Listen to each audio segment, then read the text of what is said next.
Bismillahirrahmanirrahim. Assalamualaikum warahmatullahi wabarakatuh. Selamat sore, salam sejahtera bagi kita sekalian. Shalom, salve, Om Swastiastu, Namo Buddhaya, salam kebajikan. Saudara-saudara sekalian, terima kasih atas kehadiran saudara-saudara pada sidang Kabinet Paripurna ini.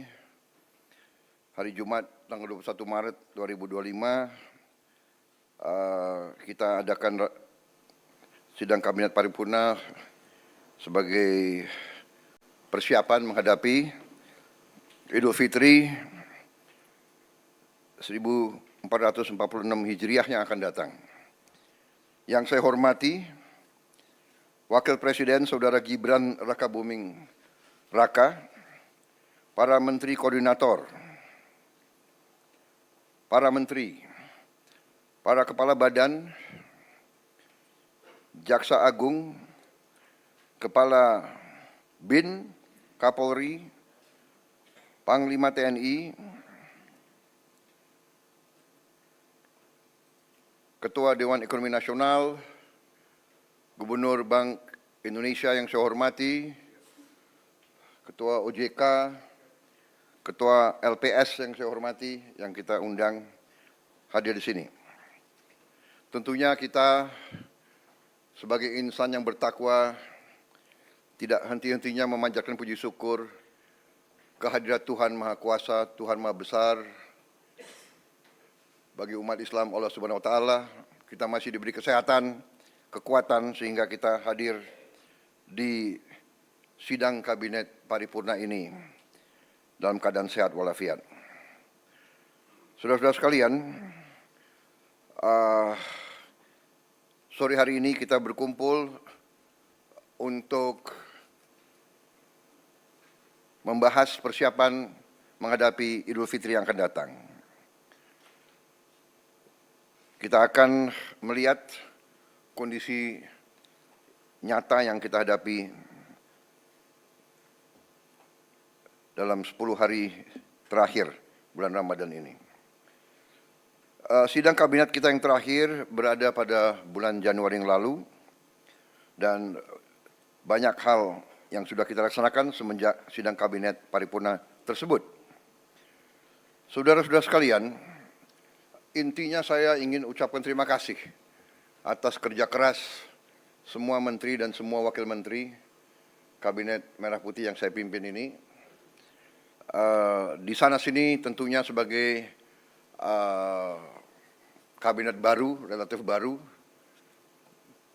130, 140 hari, 150 hari pertama, tentunya kita pasti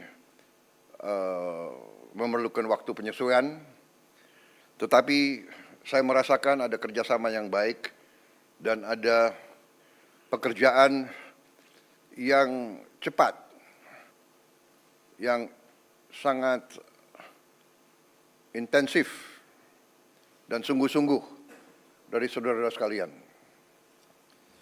Ini saya rasakan sebagai pimpinan saudara-saudara. Apa yang sudah kita capai tidak mungkin dilaksanakan tanpa kerja keras kita semua, tanpa kerja keras saudara-saudara sekalian. Sebagai tim, kita adalah satu tim. Tidak mungkin ada keberhasilan tanpa kerjasama tim yang baik. Ya, mungkin kita masih prihatin tim nasional sepak bola kita belum berhasil, tapi kita yakin pasti akan lebih baik di saat-saat akan datang. Ini juga ada tim yang baru, ya kan, pelatih baru, tim teknis baru. Jadi saya percaya kita akan mencapai hal yang baik. Ini sepak bola ini adalah sesuatu yang penting karena rakyat kita memang merasakan bahwa sepak bola itu menggambarkan tekad kita, menggambarkan semangat kita. Indonesia tidak boleh dianggap remeh oleh bangsa manapun di dunia, termasuk terutama di hal-hal seperti olahraga. Saudara-saudara sekalian,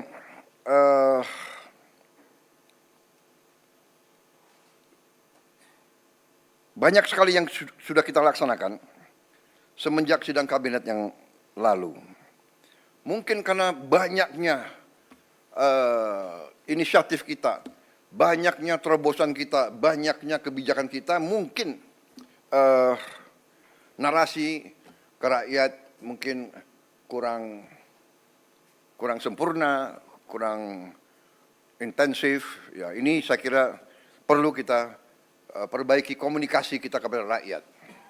Ya, saya juga terus terang aja sangat terkesan dengan banyaknya kebijakan yang bisa kita keluarkan dalam waktu singkat. Dan ini karena kerja keras para menteri, para wakil menteri, para kepala badan. Saudara-saudara,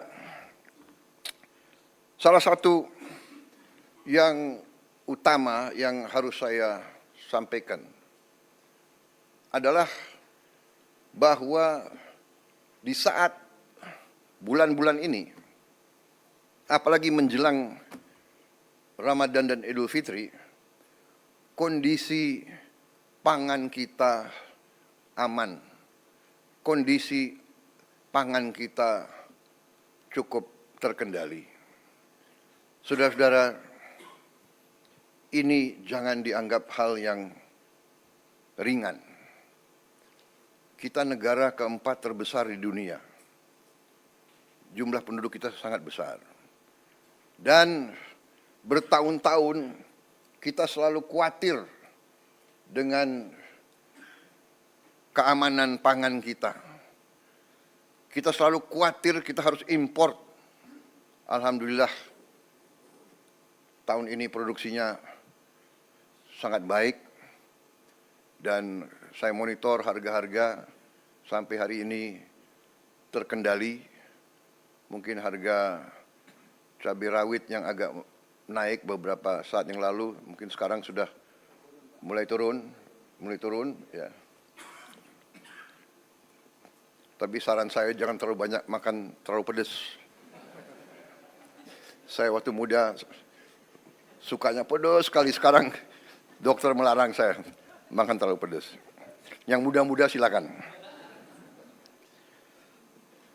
Jadi kita bersyukur ya, dan semua pihak yang bekerja keras ya, saya mau ucapkan terima kasih semua pihak di bidang pangan, pertanian yang mendorong hal ini.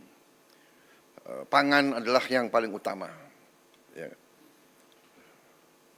Harga saham boleh naik turun, pangan aman, negara aman. Saudara-saudara.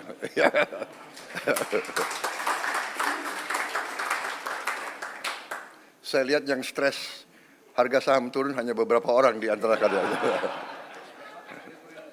Marwar, siapa lagi itu?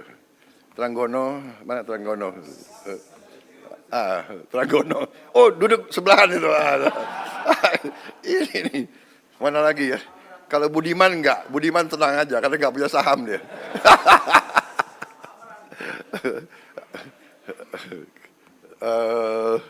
Siapa lagi ya? Amran. Enggak, dia enggak main saham dia. Dia enggak main saham. Siapa lagi ini? Rosan udah botak jadi enggak apa-apa dia. Jadi demikian saudara-saudara, kemudian kita juga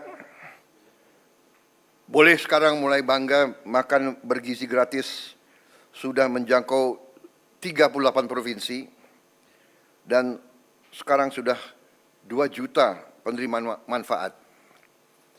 Hanya ini masih belum sebetulnya memuaskan saya, tapi saya mengerti Kepala Badan Gizi Nasional sudah bekerja dengan seluruh jajarannya. Ini sudah paling cepat yang kita bisa laksanakan. Dalam Januari, Februari, Maret, dalam 3 bulan mencapai 3 juta penerima manfaat.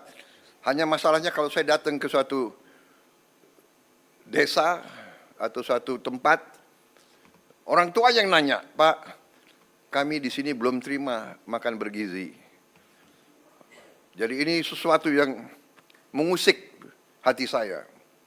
Mereka dengar di desa sebelah sudah, dia dengar di sekolah sebelah sudah, dia belum bisa. Saya sampaikan, Bu, kita berusaha sekeras tenaga, tapi kita tidak mungkin seketika, negara kita sangat besar. Mohon sabar. Tapi saya minta ya, Kepala BGN dengan semua jajaran berpikir inovatif, kreatif, bagaimana kalau bisa kita percepat. Apa pakai sistem hibrida atau bagaimana ya. Karena kasihan rakyat kita sangat membutuhkan dan mengharapkan. Tapi terima kasih, apapun terjadi ini suatu prestasi yang luar biasa. Saya terima surat-surat dari pimpinan-pimpinan dunia. Mereka bahkan mau belajar dari kita. Banyak kunjungan dari pimpinan-pimpinan negara lain, mereka bilang salah satu yang mereka ingin belajar dari kita adalah makan bergizi. Padahal kita baru mulai. Ya, mereka menganggap bahwa kita salah satu yang paling serius dan paling besar usaha kita menangani ini. Kemudian salah satu yang luar biasa juga, kita berani meluncurkan Badan Pengelola Investasi Danantara Indonesia. Konsolidasi semua kekuatan ekonomi yang dimiliki pemerintah Indonesia, semua dana, semua aset BUMN, kita konsolidasikan, kita ingin mengelola dengan sebaik-baiknya, setransparansi mungkin, dengan akuntabilitas yang sangat tinggi. Saya beri petunjuk kepada pimpinan Danantara, kalau perlu keputusan-keputusan itu diambil secara hati-hati dan kalau perlu tidak perlu terlalu cepat. Ini adalah kekayaan anak dan cucu kita, harus dijaga dengan baik. Dan untuk itu saya minta pengawasan, oversight, penilaian risiko sangat berlapis-lapis. Dan saya minta tokoh-tokoh masyarakat ikut mengawasi. Dan saya tegaskan bahwa setiap saat pekerjaan dan semua kebijakan Danantara ini harus bisa diaudit, harus bisa diawasi, harus bisa dipertanggungjawabkan setiap saat oleh siapapun yang menginginkan. Saudara-saudara, tapi ini saya kira adalah terobosan sangat besar. Dengan demikian, saya yakin manajemen semua aset di bawah Danantara akan lebih baik karena kita akan pakai manajemen yang berstandar internasional. Juga dengan beberapa penasihat-penasihat tingkat internasional kita ingin mengajak. Saya juga melihat bahwa kita sudah mulai meluncurkan program cek kesehatan gratis untuk setiap warga negara. Ini sudah mulai di roll out dan sudah berjalan. Saya kira ini juga salah satu terobosan saya kira di dunia, saya kira ya, Menteri Kesehatan ya. Tidak semua negara punya program seperti ini. Kemudian kita juga mengeluarkan peraturan pemerintah nomor 8 tahun 2025, yaitu kewajiban menyimpan devisa hasil ekspor, sumber daya alam di dalam negeri. Bagi semua perusahaan yang menerima kredit dari bank pemerintah dan yang menggunakan aset milik negara bersifat HGU atau HTI atau hak pakai, itu adalah aset negara. Dia terima, dia manfaatkan aset negara, dia terima kredit, dia wajib hasil usahanya harus disetor di Republik Indonesia. 100% dan minimal waktu 1 tahun. Ini saya diberi laporan kalau sudah berjalan ini akan menambah devisa kita 100 miliar dolar 1 tahun. Karena ini mulai berlaku 1 Maret, jadi mungkin tahun ini baru sekitar 80 miliar dolar yang akan masuk. Jadi saya ucapkan terima kasih semua pihak yang berhasil sampai Danantara Indonesia diluncurkan. Tadi Danantara cek kesehatan juga sudah berjalan dengan baik, devisa hasil ekspor juga berjalan. Kemudian kita juga sudah putuskan kemarin saya resmikan juga peluncuran bank emas pertama di Republik Indonesia. Kita memiliki cadangan emas ke-6 terbesar di dunia. Ke-6 terbesar di dunia. Tapi kita baru punya bank emas baru tahun ini. Berapa minggu lalu saya resmikan. Jadi juga terima kasih semua pihak yang akhirnya kita sekarang punya bullion bank, bank emas, sehingga rakyat bisa menyimpan emasnya di Indonesia dan tidak di negara lain. Ada negara lain tidak punya satu pun tambang emas, tapi dia punya bank emas, kan itu aneh itu. Kemudian saudara-saudara, kami sudah putuskan juga untuk membangun tahun ini, kita harap sudah segera akan mulai dibangun 200 sekolah rakyat berasrama untuk SD, SMP, SMA berasrama, dan ini sekolah berasrama ini diperuntukkan untuk kaum yang kurang mampu, khususnya. Jadi kita dengan ini kita hendak memutus mata rantai kemiskinan. Anak orang kurang mampu, anak orang miskin tidak boleh miskin. Katakanlah bapaknya sekarang pekerjaannya sangat sederhana, dia umpamanya tukang pemulung, anak dan cucunya tukang pemulung tidak boleh jadi tukang pemulung. Dia harus kita berdayakan. Ini rencana kita dan kita akan bangun tahun ini 200 sekolah berasrama tersebut. Satu sekolah akan terdiri, kita harapkan 1.000 murid. Mungkin tahun-tahun pertama akan belum sampai 1.000, tapi nanti saya berharap ya Menteri Sosial, Menteri Dikdasmen, mungkin berapa, dalam 6 bulan bisa mencapai 1.000 murid masing-masing sekolah. Bisa? Hah? Tahun 4? Tahun depan? Tahun depan ya? Tanggal berapa? Coba dicatat. Loh, ini harus bertanggung jawab itu ya. Rakyat minta hasil yang cepat, saudara-saudara. Ya, ini sangat penting dan yang akan segera kita resmikan 53. Yang segera mungkin 3 bulan ini bisa kita resmikan 53 sekolah. Ternyata Kementerian Sosial sudah punya gedung-gedungnya, sudah punya arealnya, jadi tinggal kita renovasi sedikit. Kita ingin segera 53, sisanya yang 147 akan segera menyusul.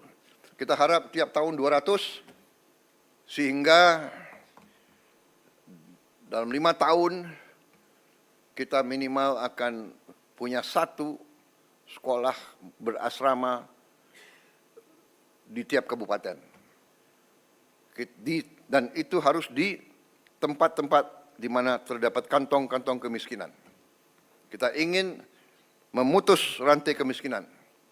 Kita ingin menghilangkan kemiskinan dalam waktu secepat-cepatnya. Dan ini saya yakin bisa kita kerjakan. Nanti Menteri Koordinator Perekonomian, kemudian Menteri Keuangan, kemudian nanti mungkin Menteri Sosial akan sedikit kasih penjelasan singkat, termasuk juga saya minta Ketua LPS menyampaikan kondisi ekonomi secara umum, sehingga kita dapat gambaran real apa yang telah kita kerjakan, dan kita akan nanti dapat bayangan betapa besar upaya bangsa Indonesia untuk memberi kesejahteraan kepada rakyatnya. Dan berkali-kali saya katakan, ini bukan hanya prestasi kita, ini adalah kerja keras presiden-presiden sebelum kita, menteri-menteri kabinet sebelum kita. Tidak ada pembangunan bangsa yang bisa dikerjakan dalam 5-10 tahun. Pembangunan bangsa Indonesia ini adalah perjuangan lama. Mulai dari tahun 45 dan seterusnya, ada naik dan turun, ada krisis, ada hambatan, ada gangguan-gangguan negara asing berkali-kali, ya kan? Kita tidak mau nyalahkan siapapun, tapi kita sering diganggu. Kita harus sekarang belajar dari sejarah. Kita harus belajar. Dan sekarang kita semua unsur harus berjiwa besar. Kita atasi perbedaan dengan musyawarah. Kita terima kritik dengan besar hati, tapi kita jangan mau diadu domba. Kita harus bekerja dengan baik untuk rakyat kita. Saudara-saudara, kemudian salah satu juga keputusan besar kita adalah kita dalam waktu dekat akan membentuk 75.000 sampai 80.000 koperasi desa. Ada yang berbentuk berbasis pertanian, ada yang berbasis nelayan, dan ada yang berbasis lain. Tapi intinya adalah kita ingin ekonomi desa, ekonomi rakyat yang paling bawah bergerak dengan cepat, memobilisasi kekuatan yang kita punya untuk menggerakkan seluruh ekonomi, dan ini akan ada suatu dampak yang sangat besar, keyakinan kami. Saudara-saudara, juga kita juga berhasil bekerja sama dengan swasta, sehingga THR bagi pekerja swasta, BUMN dan BUMD bisa diberikan paling lambat 7 hari sebelum Hari Raya Idul Fitri. Tahun ini pemerintah juga menaruh perhatian khusus kepada para pengemudi dan kurir online yang untuk pertama kalinya akan menerima bonus Hari Raya. Ini karena kerjasama juga dengan pengusaha-pengusaha swasta. Saya mendengar mereka akan terima kurang lebih 1 juta tiap pekerja. Demikian. Tapi saya menghimbau pengusaha swastanya, kalau bisa ya ditambahlah. Ini menghimbau, ya kan? Kalau menghimbau kan boleh. Tidak ada paksaan kan? Tapi kalau presiden menghimbau ya. Menghimbau. Ini wartawan ya, terus garis bawahi itu. Karena pengusaha harus tahu, kalau masa yang bagus dia untung, ya dia juga harus memperhatikan para pekerjanya, ya kan? Justru para pekerja ini yang memberi keuntungan bagi dia. Juga THR dan gaji ke-13 bagi 9,4 juta aparatur negara. Ini sudah kita umumkan. Saudara-saudara, juga untuk membantu masyarakat, kita berhasil untuk menurunkan harga tiket pesawat dalam negeri mencapai 13% penurunan. Ini berlaku untuk periode penerbangan 24 Maret 2025 sampai 7 April 2025.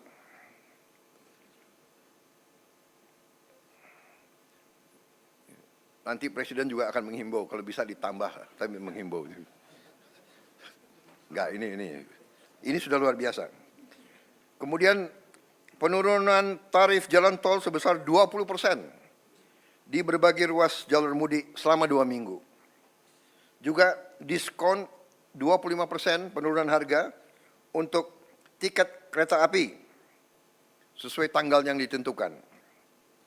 Juga saya ucapkan terima kasih beberapa kementerian lembaga mengeluarkan kebijakan untuk membantu mengurangi beban masyarakat dengan memberi bantuan mudik gratis hingga juga ada diskon mencapai 50% untuk provider seluler dari Kementerian Komdigi.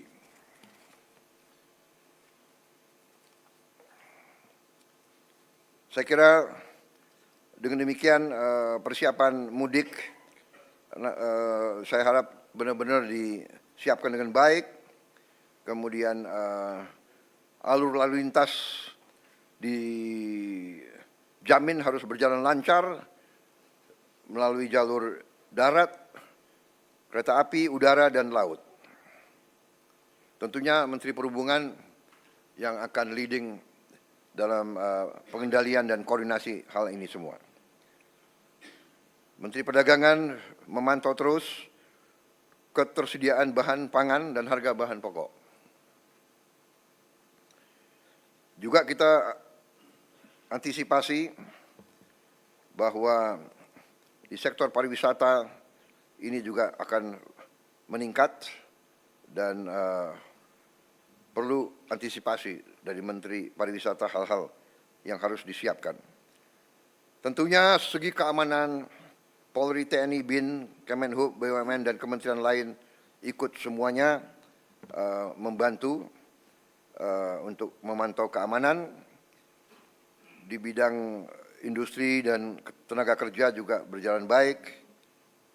Saya juga minta pelayanan publik terutama semua rumah sakit harus siap, semua fasilitas kesehatan, juga sektor perbankan disiapkan dengan baik. Peringatan dan informasi cuaca, saya juga mohon terus masyarakat diberi